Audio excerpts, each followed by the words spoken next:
یہ ایک علیحدہ نعمت ہے کہ جن عورتوں کے قریب یہ ہوں گے ان سے پہلے کوئی قریب نہیں آیا ہوگا. ظاہر بات ہے دنیا کے نظام میں تو یہ امکان ہوتا ہے کہ آپ نے بیوہ سے نکاح کیا، آپ نے مطلقہ سے نکاح کیا، کسی مجرمہ سے نکاح کیا. جنت میں ایسا نہیں ہے. عجیب بات ہے. اس سے پتہ چلتا ہے کہ ان عورتوں کو دھل دھلا کے وہاں بھیجا جائے گا.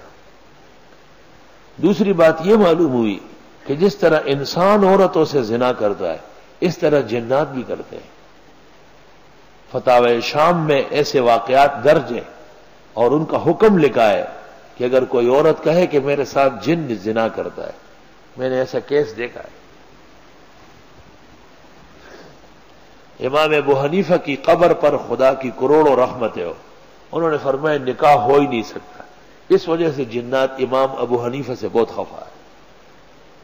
اور اتنا زبردست فتویٰ ہے کہ اگر کوئی شخص یہ کاغذ پر لکھے کہ امام ابو حنیفہ نے فرمایا کہ جن اور انس کا نکاح نہیں ہو سکتا، خدا کی قسم جن 100 میل دور بھاگے گا. اس فتوے سے بھاگتا ہے.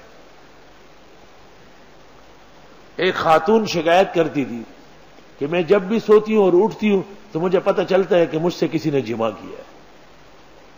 ویسے تو میں نہیں مانتا تھا، لیکن اس نے ایک عجیب بات کہی.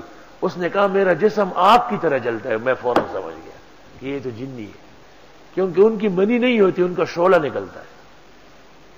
اس نے کہا میرا جسم جل گیا سارا. میں نے بہت کتابیں دیکھی، کچھ مجھ سے بنا نہیں. اس کے بعد میں نے یہ فتویٰ لکھا.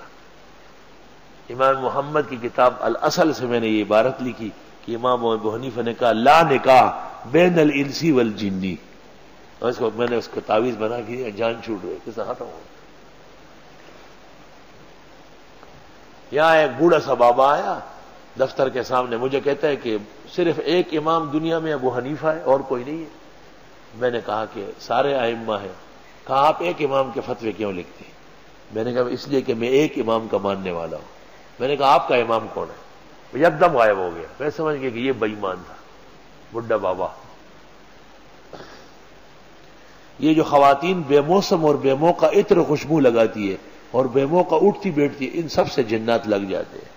آسان طریقہ یہ ہے صبح 3 مرتبہ فاتحہ اور 3 مرتبہ آیت الکرسی، اور رات کو 3 بار فاتحہ آیت الکرسی، ہاتھوں پہ دم کر کے سر سے پاؤں تک دم کر لیں، اور آخری صورتیں بھی. کوئی جنون نہیں آئے گا. السلام علیکم ورحمۃ اللہ وبرکاتہ. محترم ناظرین کرام، مفتی ظفر علی خان صاحب کی ویڈیو دیکھنے کے لیے اور سننے کے لیے، ان کے بیانات کو سننے کے لیے ہمارے چینل کو سبسکرائب ضرور کر لیں.